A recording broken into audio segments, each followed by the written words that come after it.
Caitlin, with all due respect, that's a ridiculous question, Trump said, his voice cool but firm, the slightest smirk tugging at the corner of his lips. What I'm doing is trying to save lives. I'm trying to prevent a wider conflict. I'm using my skills, the skills I honed making deals, to bring peace to a very dangerous situation. And frankly, someone has to do it. The reporters scribbled furiously, the cameras zooming in, Collins pressing her lips together, knowing she had just walked into his trap. He paused, letting his words sink in, letting the weight of his statement settle over the room. Then he continued, his voice steady, deliberate, unwavering. I understand your skepticism. I understand the narrative you and others in the media are pushing. But I'm not interested in narratives. I'm interested in results. And the result I'm aiming for is a peaceful, stable, and secure Ukraine. And I believe, with all my heart, that we can achieve it. With that, he ended the briefing abruptly, turning without another word, striding back toward the Oval Office, his presence still lingering in the air long after he was gone. Caroline Leavitt exhaled, barely realizing she had been holding her breath. He had handled it masterfully. He had acknowledged the concerns, but asserted his authority. He had given just enough information to dominate the headlines without giving the press an easy attack angle. He had turned skepticism into strength, once again showing the world that he was the man making the decisions while everyone else just reacted. But as she watched him disappear into the West Wing, she knew this was only the beginning. The real battle had just begun. Chapter 3. The Miller Factor. Stephen Miller, the White House Deputy Chief of Staff for Policy, watched the briefing from his private office, his expression unreadable, though a grim satisfaction simmered beneath his otherwise impassive demeanor.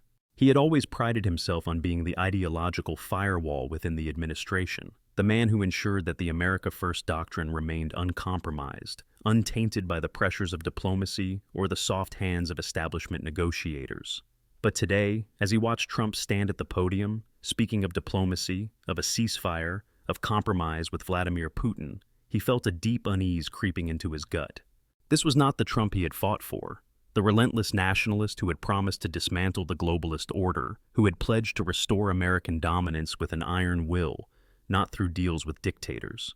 Miller had never trusted Putin, had never believed that Russia could be reasoned with, and in his mind, Trump's willingness to negotiate wasn't strength, it was a mistake.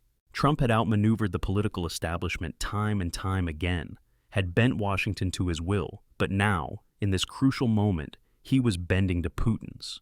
Miller knew that if this deal went forward, if the ceasefire became a lasting agreement, it would be Trump's legacy, not as the strongman who restored America's might, but as the president who let a Russian tyrant walk away unpunished.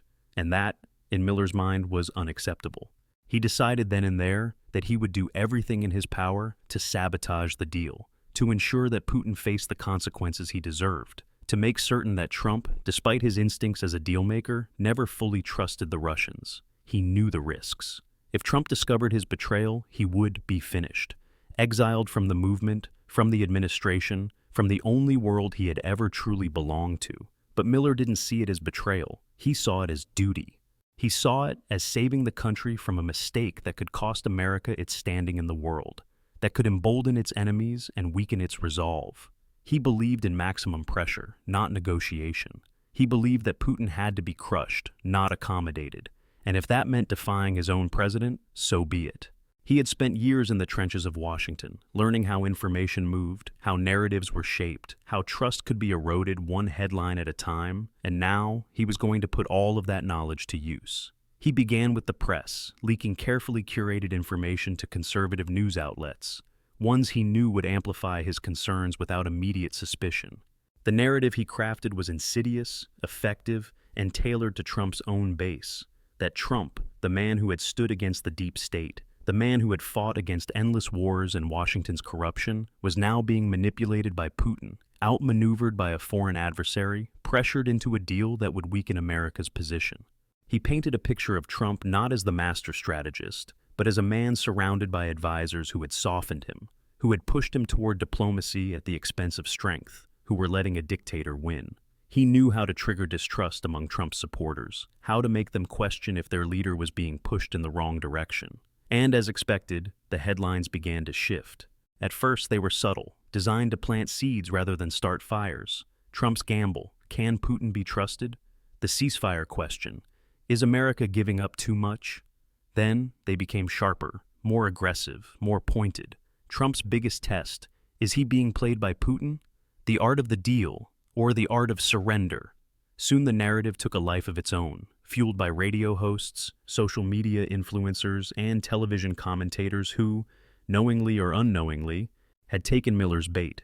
But Miller didn't stop at the media. He knew that for real sabotage to take hold, it had to happen inside Washington itself. He began whispering in the right ears, approaching key Republican senators, planting doubts about the deal. He framed his concerns not as a direct attack on Trump, but as a warning about Putin's long history of deception, about the dangers of trusting Russia, about the potential risks to American national security if Trump made the wrong move. He reminded them of Putin's past transgressions, his violations of international law, his long-standing goal of undermining Western stability.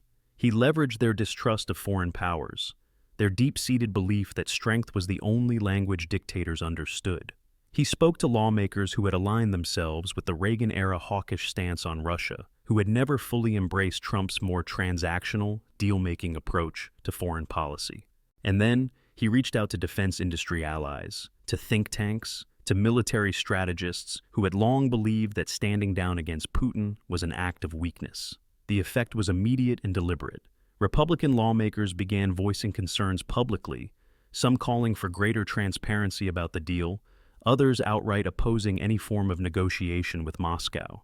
Conservative media outlets, once prepared to tout the ceasefire as a strategic victory for Trump, now hesitated, their coverage shifting toward skepticism and criticism rather than celebration.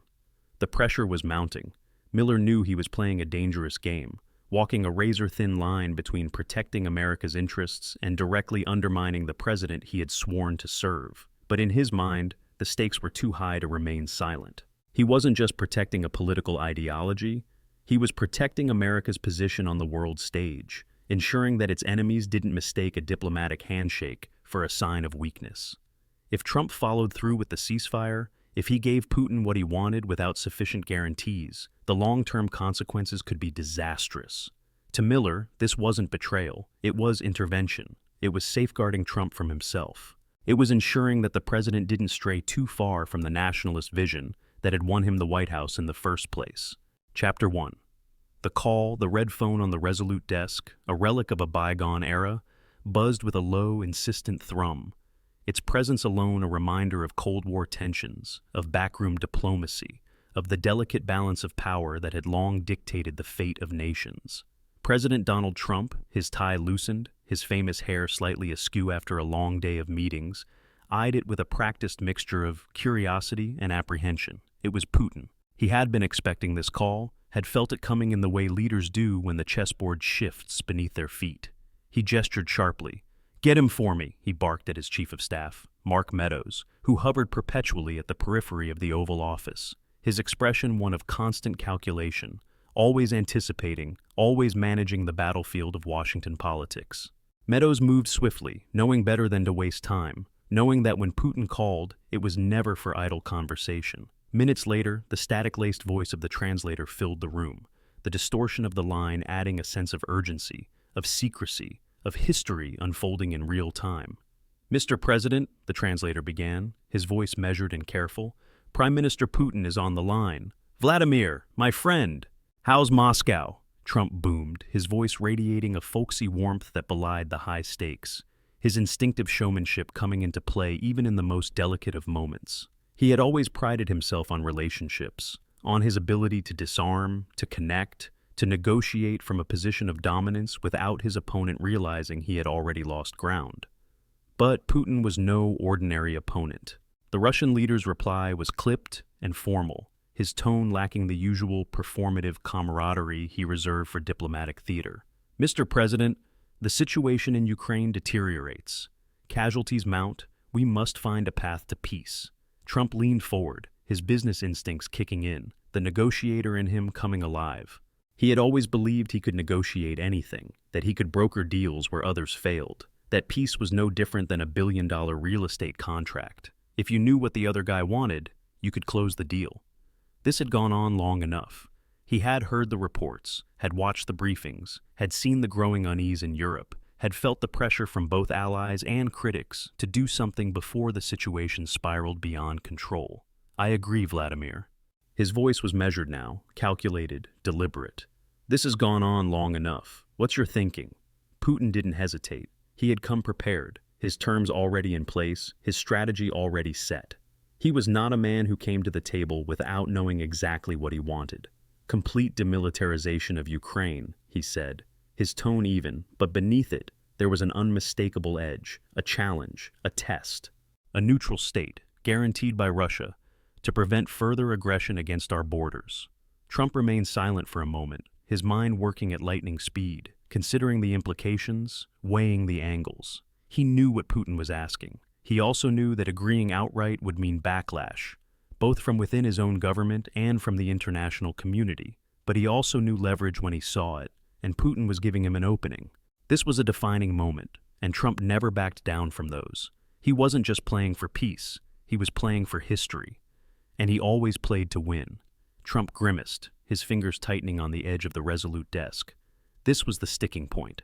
Demilitarization was a non-starter. He knew it. Zelensky knew it. Hell, even Putin probably knew it. Vladimir, come on, he said, shaking his head, his tone shifting from diplomatic to direct, the way he spoke when he was closing a deal that wasn't quite there yet but had potential. You're asking too much. Zelensky would never agree. It's political suicide for him. And frankly, it's not fair. The word hung in the air for a moment, an odd thing to say to a man like Putin, a man who didn't deal in fairness, only in strength and leverage. But Trump wasn't interested in playing the game by traditional rules. He needed leverage, and he needed Putin to blink first. Mr. President, Putin countered, his voice hardening just slightly, that familiar iron edge creeping into his words. The West has armed Ukraine, fueled this conflict. We seek only our own security. Trump exhaled, walking to the window, his eyes drifting over the manicured lawns of the South Lawn. But his mind wasn't on the scenery. He was calculating, weighing, turning over scenarios in his head. He needed an angle, a pressure point, a way to get what he wanted without forcing either side into an impossible corner.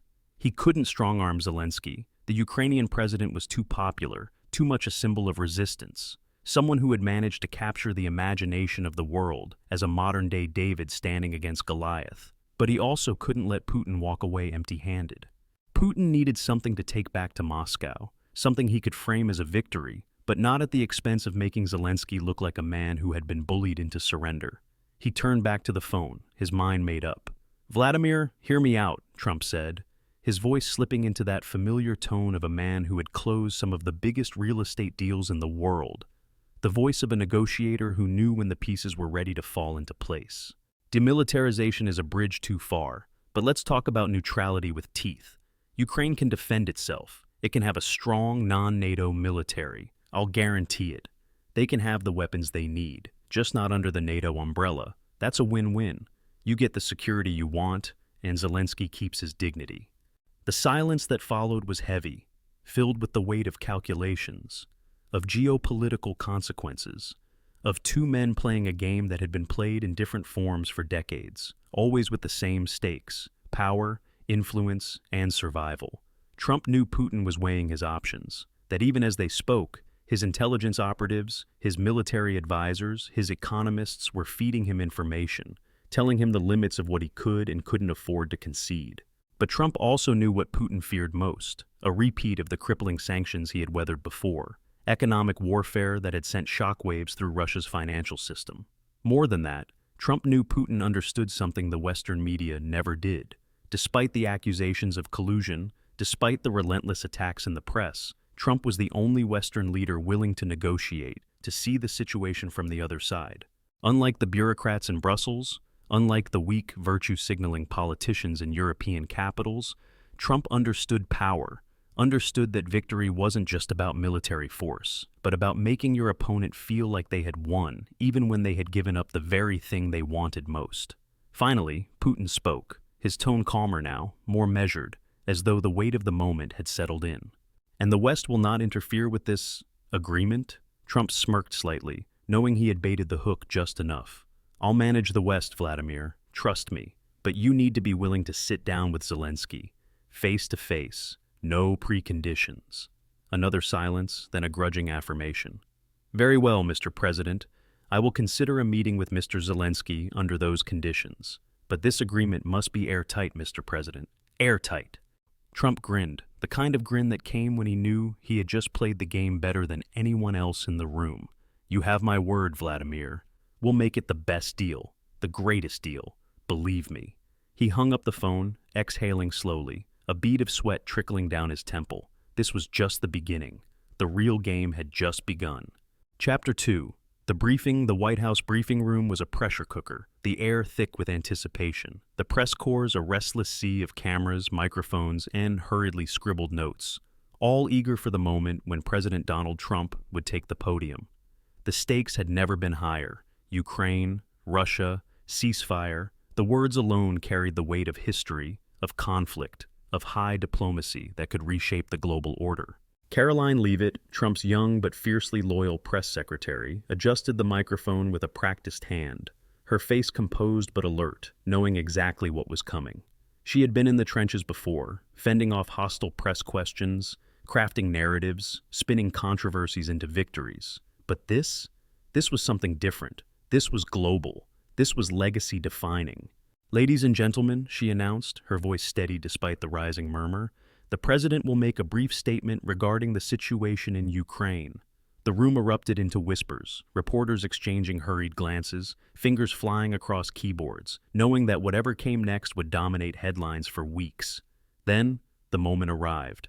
Trump strode to the podium, his presence alone enough to silence the room, his gaze sweeping across the press with the confidence of a man who had spent decades commanding attention, controlling narratives, and bending the news cycle to his will. The cameras flashed, the tension thickened, the questions loomed, but Trump, as always, was in control. Good afternoon, he began, his voice calm but resonating with authority, the kind of tone that signaled he was about to drop a bombshell. I just concluded a very productive phone call with Prime Minister Putin. We have agreed, in principle, to a ceasefire in Ukraine. I've also spoken with President Zelensky, who is willing to meet with Prime Minister Putin to discuss the terms of this agreement. The room exploded into chaos. A chorus of questions erupted, overlapping, urgent, frenzied. Mr. President, what are the terms of the ceasefire? One reporter called out. Mr. President, are you pressuring Zelensky to make concessions to Russia? Another voice shouted over the din. The words flew like arrows, each question laced with skepticism, with the underlying suggestion that Trump had given Putin exactly what he wanted. But Trump was ready. He held up a hand, silencing the clamor with a simple, commanding gesture. We are working towards a solution that ensures the security of both Russia and Ukraine, a solution that preserves Ukrainian sovereignty while addressing legitimate Russian concerns. Details will be worked out in the coming days. It was classic Trump, vague enough to keep the press at bay, but confident enough to project control. Then, from the front row, Caitlin Collins from CNN, one of Trump's most persistent critics, rose to her feet. Her eyes locked onto him, her question razor-sharp, designed to trap him. Mr. President, are you essentially legitimizing Putin's aggression by negotiating a deal that allows him to maintain influence over Ukraine? The room went still. Trump fixed Collins with a steely gaze, his expression unreadable, the kind of look he gave when he was about to strike back, about to take control of the narrative, about to turn the attack into his own victory. The next phase of his plan was even more delicate. He needed to force Trump to rethink the deal, to doubt Putin's sincerity, to second-guess whether this was truly in America's best interest. And he knew exactly how to do it. He compiled a dossier highlighting every broken promise Putin had made in previous negotiations, every sanction evasion tactic Russia had employed, every instance where previous ceasefires had been used as mere pauses before further aggression. He had his people within intelligence circles quietly feed more damning reports into the West Wing, ensuring that doubt seeped into Trump's closest advisors, making them wary of signing any deal too quickly. He subtly nudged Trump's most trusted voices, those who still held sway over his instincts, to start questioning Putin's real intentions. And it worked. Within days, the White House's tone on the ceasefire subtly shifted. Trump, once confident in his ability to bring Putin to the table, began emphasizing strict enforcement measures and ongoing verification mechanisms. The media, sensing the shift, pressed harder, and Trump, ever sensitive to appearing weak, responded in kind. The deal was now under scrutiny, the momentum stalled, and Putin, watching from Moscow, felt the tides shifting against him. Miller had succeeded. He had planted the seeds of doubt, turned Trump's instincts against the deal, and ensured that maximum pressure, not negotiation, would remain America's stance against Russia.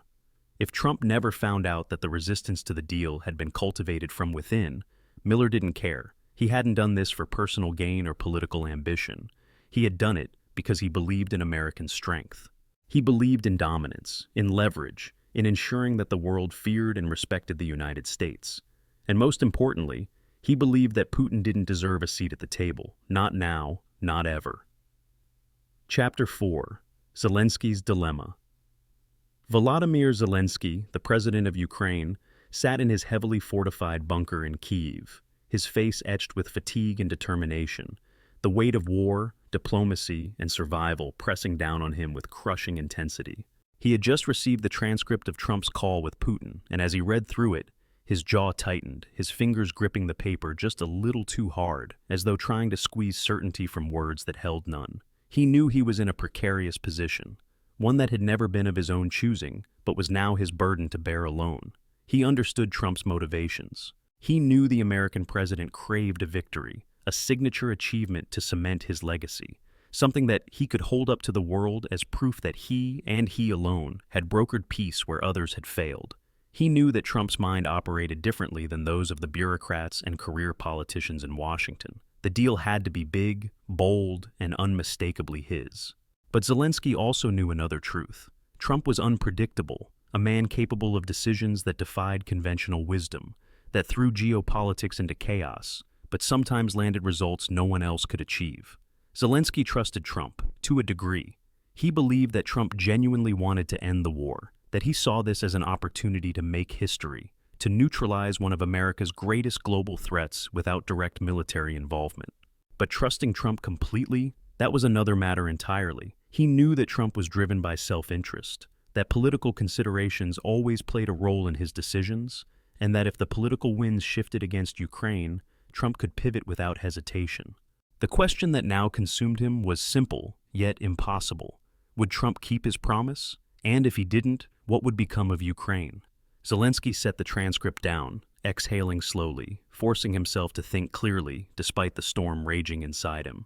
He called his top advisors, gathering them in the dimly lit bunker, their faces illuminated by the glow of maps, screens displaying battlefield updates, and documents strewn across the table. He looked at each of them, searching for answers before he even asked the question. "What do you think?" His voice was barely above a whisper, but in that moment, it commanded the room as if he had shouted it. "Can we trust him?" The responses were immediate and mixed, the room fracturing along familiar fault lines. Some argued that they had no choice, that Ukraine was too dependent on American support to refuse Trump's offer, that if he had secured a meeting with Putin and a chance at peace, they had to take it, however distasteful the terms might be. Others, more cautious, more skeptical, warned of a trap, of a deal that would leave Ukraine vulnerable to future Russian aggression, of a ceasefire that could serve only as a pause before the next invasion.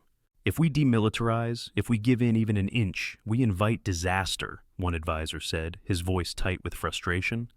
"Russia will rearm, regroup, and next time, there won't be a Ukraine left to defend." Another more pragmatic voice countered, "If we refuse, we risk losing U.S. support. If Trump decides we aren't cooperating, he could shift focus." And then what? Who do we rely on? Zelensky listened intently, absorbing every argument, every fear, every hard truth, his mind racing through possibilities, strategies, contingencies. He knew that the fate of his country rested squarely on his shoulders, that whatever decision he made now would determine not just the outcome of the war, but the future of Ukraine for generations to come. The stakes had never been higher, and yet, in this moment, he felt more alone than ever. He turned away from the table, walking toward a small, reinforced window, the glass thick, the outside world barely visible through layers of concrete and steel. But he could see enough. He could see the ruins of Kyiv, the once beautiful city now scarred by missile strikes, by artillery fire, by the relentless weight of war. He thought of the civilians who had died, the soldiers who had fought valiantly, the children who would never know a life without air raid sirens and bomb shelters. He thought of Mariupol, of Bucha, of every city that had been turned to rubble, and then he thought of what might come next. How many more lives would be lost? How many more cities would burn? How much longer could Ukraine survive if the war dragged on for another year, 2, 5? The questions clawed at him, but one truth remained unwavering in his heart. Ukraine could not, would not, surrender its sovereignty.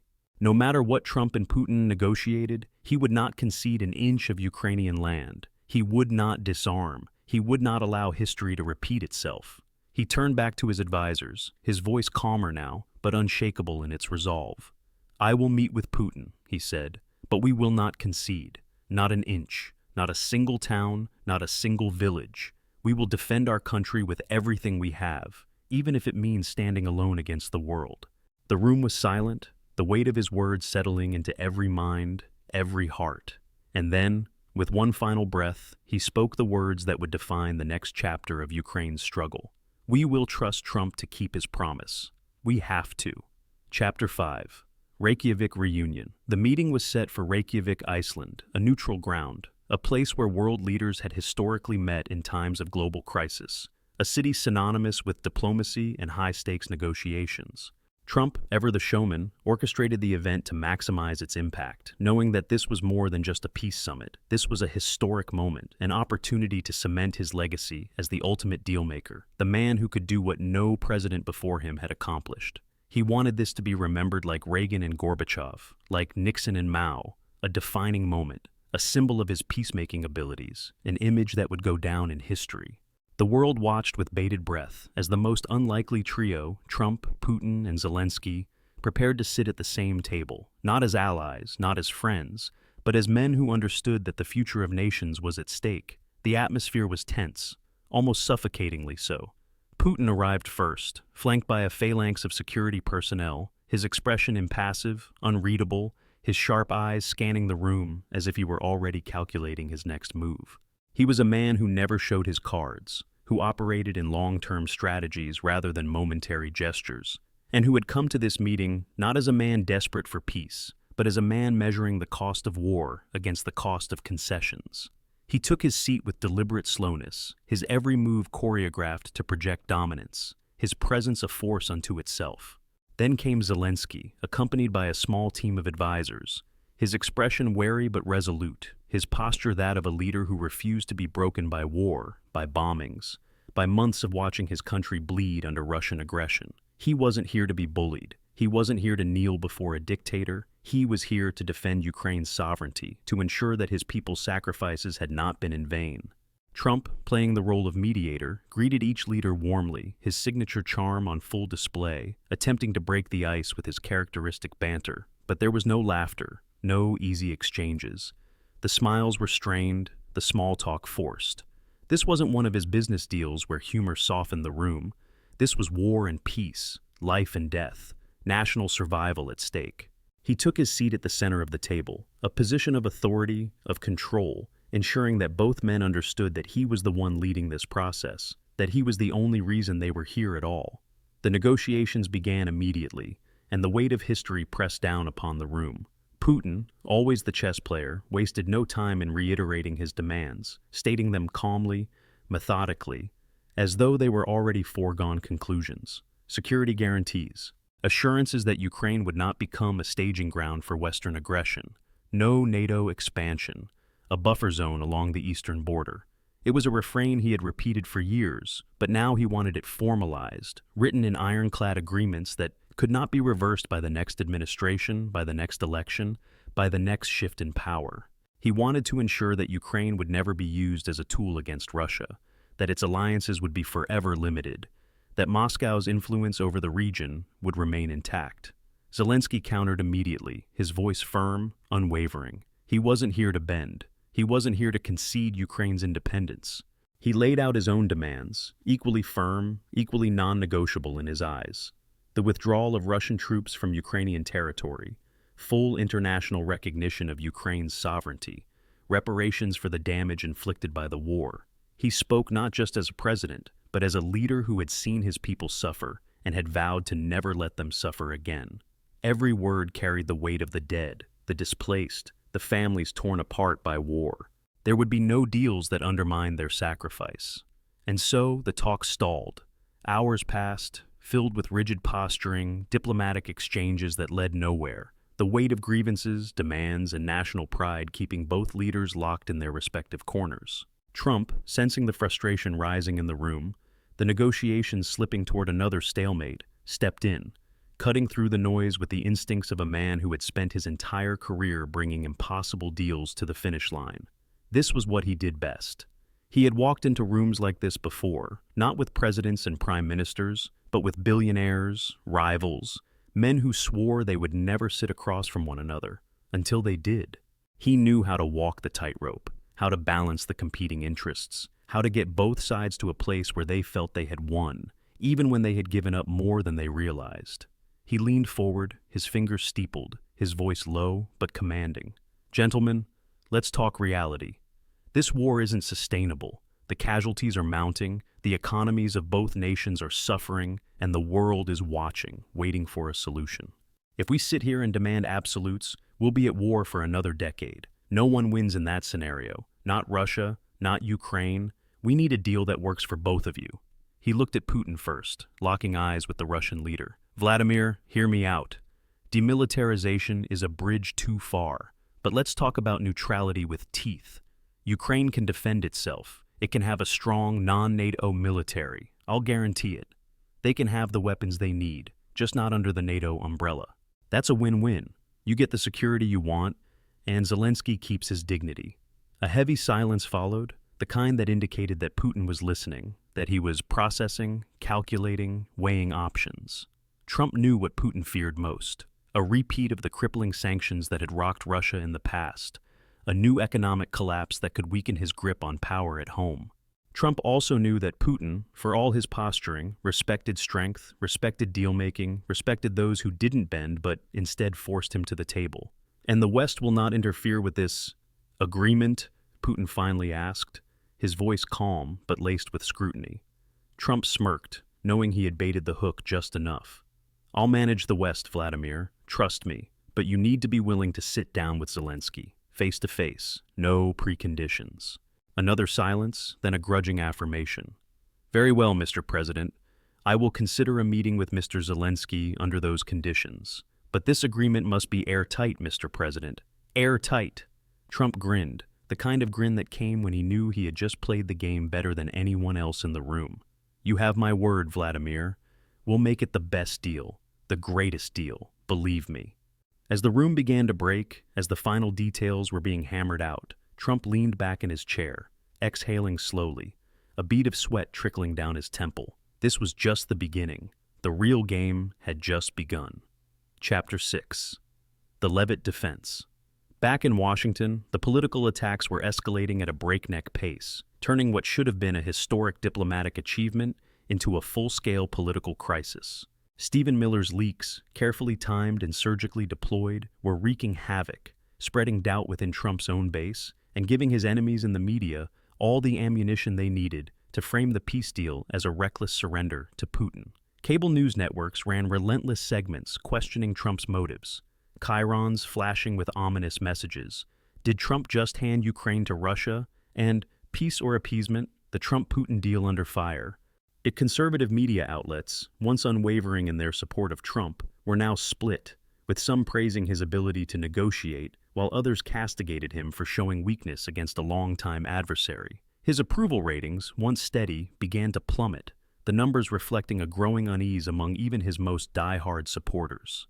Trump had expected pushback from Democrats, from the media elites, from the European bureaucrats who thrived on endless war, but he had not expected this level of internal backlash.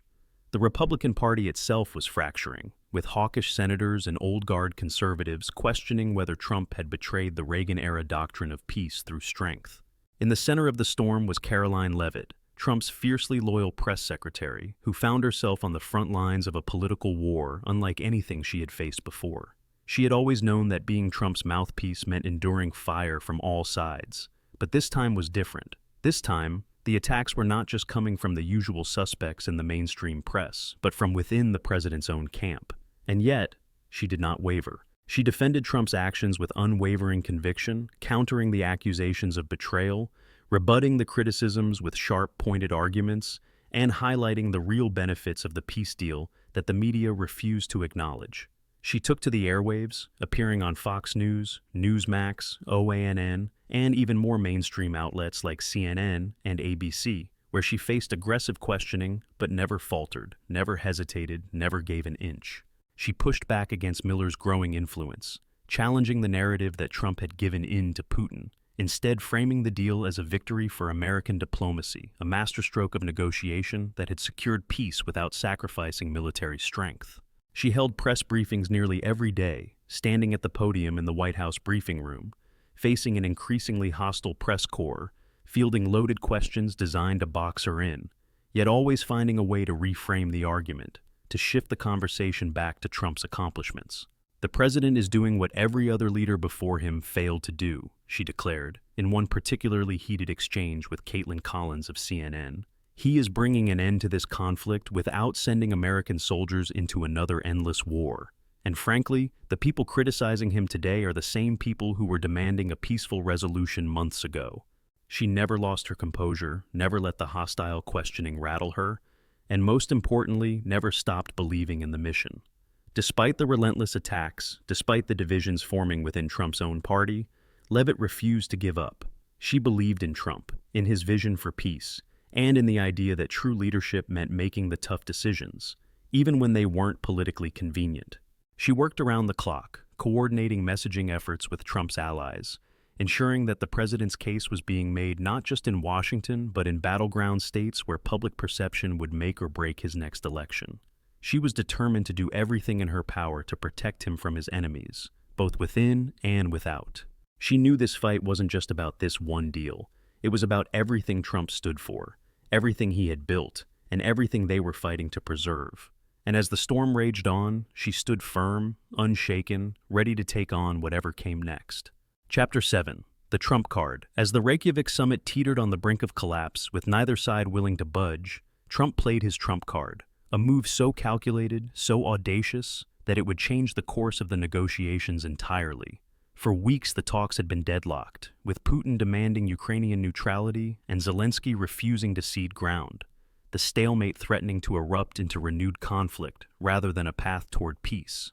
But Trump, always the master of the unexpected deal, had been holding something in reserve, a secret weapon he had kept close to the vest. With a deliberate pause, he leaned forward, locking eyes with Putin, his voice low but carrying the unmistakable weight of authority. "Vladimir, I know about your deal with Xi." The room fell deathly silent. Putin's face, usually unreadable, tightened ever so slightly, his jaw clenching just a fraction of an inch. But Trump saw it, and he knew he had struck the nerve he had been waiting for. The Russian leader's poker face was legendary, but this was different.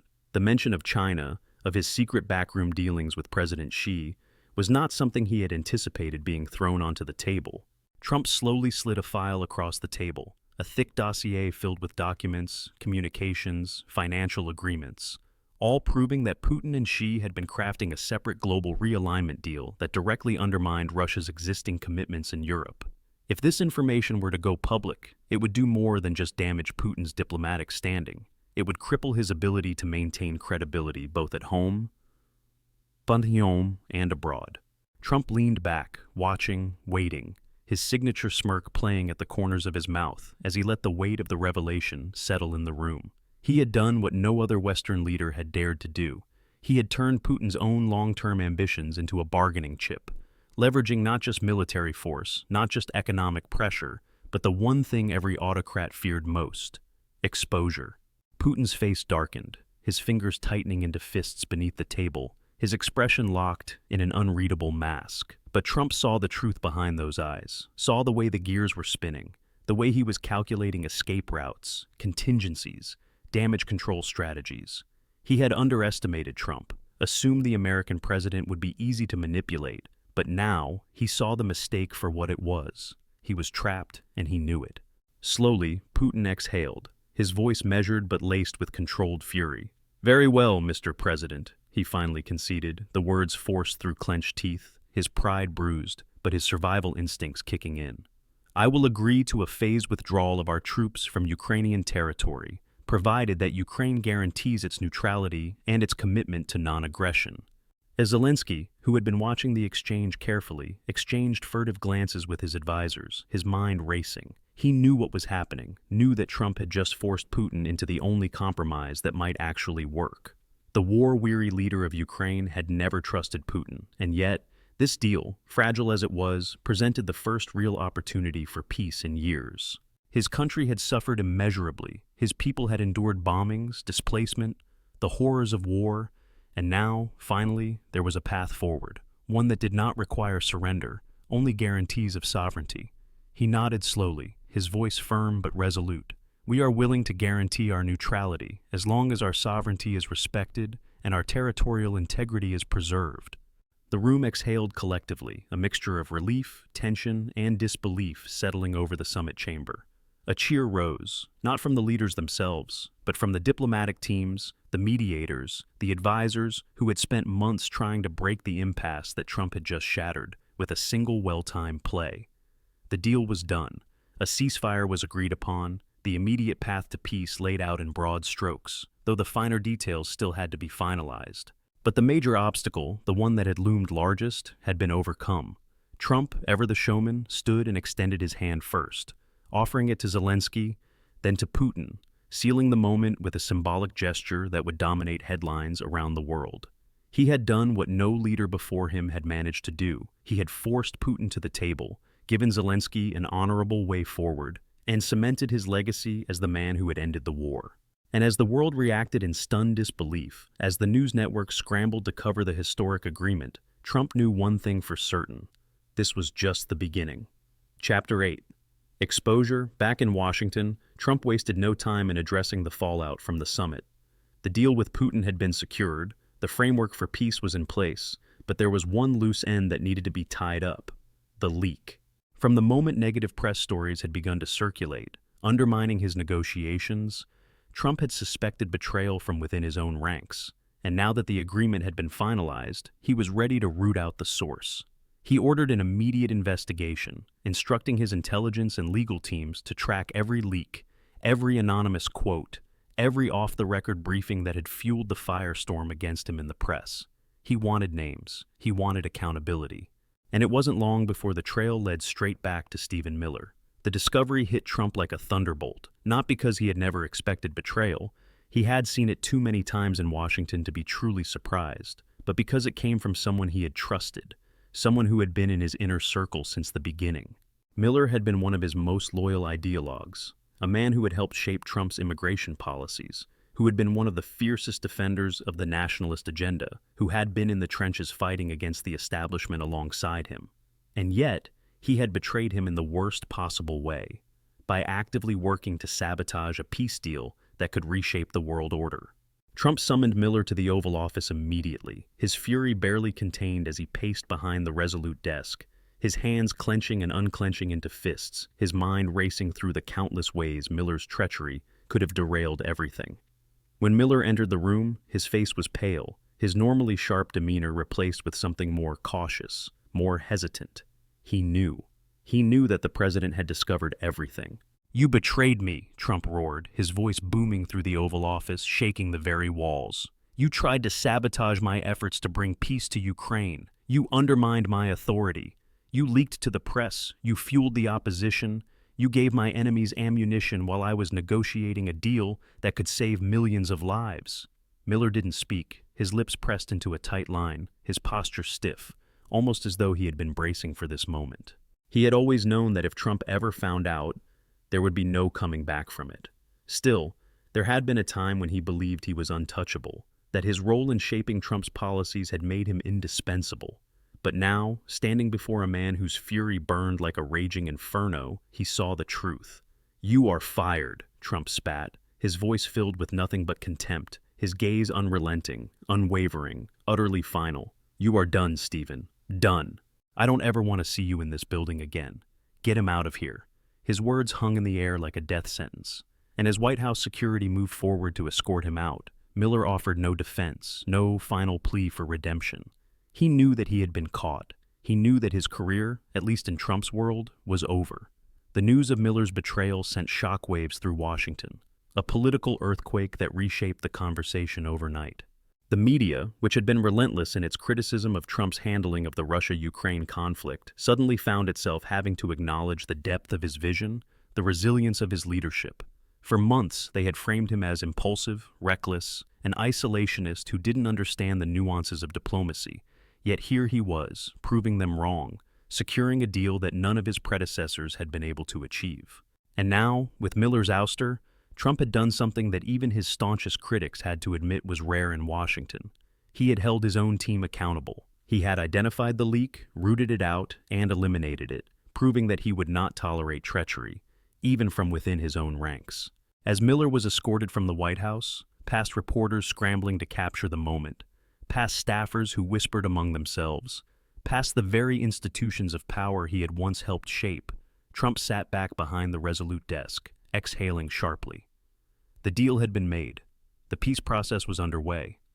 And now he had ensured that there would be no further sabotage from within. The real work could begin. Chapter 9. The aftermath. In the weeks and months that followed, the ceasefire held, a fragile but real testament to the power of diplomacy when wielded with force and precision. The negotiations progressed, sometimes painfully slow, sometimes tense, but ultimately culminating in a comprehensive peace agreement between Russia and Ukraine, an agreement that reshaped the geopolitical landscape and secured Trump's legacy as a master negotiator. Russian troops withdrew from Ukrainian territory, their phased departure closely monitored by international observers, ensuring that compliance was met at every checkpoint, every border crossing, every outpost once occupied by Russian forces. Ukraine, firm in its sovereignty yet practical in its survival, reaffirmed its commitment to neutrality, a compromise that satisfied Moscow's security concerns while preserving Kyiv's independence.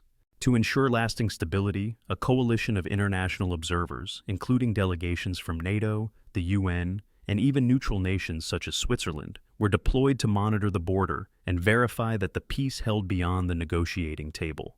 The world breathed a collective sigh of relief. The threat of a wider conflict, a war that could have drawn in NATO, triggered economic catastrophe, and reshaped alliances had been averted. What had begun as a political stalemate, a battlefield quagmire, and a diplomatic impossibility had now transformed into a historic moment of triumph. And at the center of it all, standing atop the wreckage of failed foreign policies, was Donald J. Trump. Basking in the glow of his unprecedented success, Trump was hailed as a hero, not just among his fiercely loyal supporters, but begrudgingly even among some of his most vocal critics.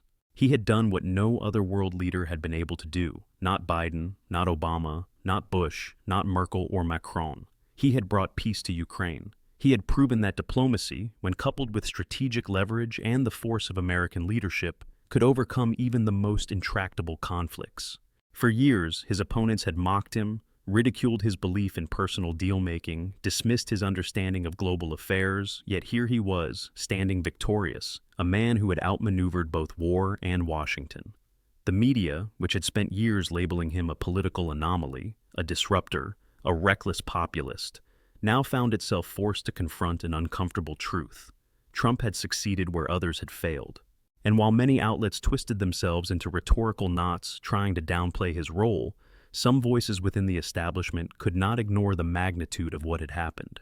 Caitlin Collins from CNN, a journalist who had sparred with Trump for years, who had challenged him in press briefings, who had been relentless in her criticism of his administration, found herself admitting, if only privately, that she had underestimated him. After a long and contentious interview with Trump on CNN, where he had relished every opportunity to remind the media of his triumph, she sat in the newsroom, staring at the transcripts, and finally acknowledged something she had never thought she would. She may not have agreed with his politics, may not have liked his brash style, or his constant defiance of convention, but she had to concede that he had pulled off a diplomatic miracle. In the White House Rose Garden, where cameras from every major network had gathered, where world leaders sent congratulatory messages, and where even some of Trump's fiercest political enemies could no longer deny his success, Caroline Leavitt stood by Trump's side, her eyes scanning the crowd, taking in the historic moment that she had fought so hard to help create. The attacks, the criticism, the relentless media firestorm, it had all been worth it. She had defended him against his enemies. She had pushed back against every accusation, every attempt to undermine the negotiations, and now, as Trump addressed the nation, taking in his moment of victory, she felt a surge of pride unlike anything she had ever experienced. She had played her part in bringing peace to the world. And as Trump turned to the cameras, his hands gripping the podium, his voice echoing with confidence, he knew that this was not just a political win. This was a moment that cemented his place in history. The political establishment had spent years trying to destroy him. The media had declared his presidency a fluke. His enemies had written him off as an anomaly. But now they had to admit what his supporters had always believed. He was the only one who could have done this. And as he finished his speech, as the crowd erupted in applause, as America and the world absorbed the reality that peace had been achieved, Trump allowed himself a small smile, knowing that for all the battles still to come, this victory was undeniable. Chapter 10. The Art of the Deal, Perfected. As Donald Trump stood on the international stage, receiving accolades from world leaders, he felt a profound sense of satisfaction, the kind that only came after facing relentless opposition, enduring relentless criticism, and overcoming obstacles that had been designed to break him. He had not just survived, he had won. The world had doubted him, the media had ridiculed him, his enemies had worked tirelessly to undermine him, but he had emerged victorious, not just as a leader, but as a peacemaker, a deal-maker who had accomplished what no other president before him could.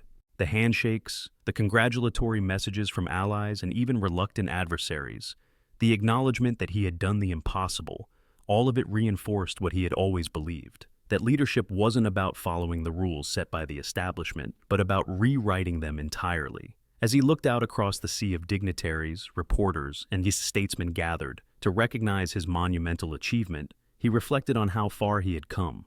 He had entered politics as an outsider, dismissed by career politicians, foreign policy experts, and the global elite as someone who didn't belong in their carefully curated world of diplomacy. They had laughed at him, underestimated him, written him off as a man who couldn't possibly grasp the complexities of global affairs. But now, here he was, standing before them, the architect of a peace that had eluded the world for years. He had outmaneuvered Putin, reassured Zelensky, and secured an agreement that ensured stability without compromising America's strength. He had done it his way, not through endless bureaucracy, not through timid diplomacy, but through the art of the deal. The press, once his fiercest critics, were forced to acknowledge his triumph. Even his most vocal detractors couldn't ignore the reality of what he had accomplished. He had defied conventional wisdom, rejected the failed strategies of past administrations, and instead used courage, conviction, and an unwavering commitment to results to bring about peace. The same media outlets that had spent years labeling him as reckless were now forced to admit that his boldness had worked, that his unorthodox approach to diplomacy had succeeded where traditionalists had failed. As he stood there, accepting the accolades, he knew this was more than just a victory. It was proof that the art of the deal, when applied with courage, conviction, and a relentless pursuit of peace, could achieve anything.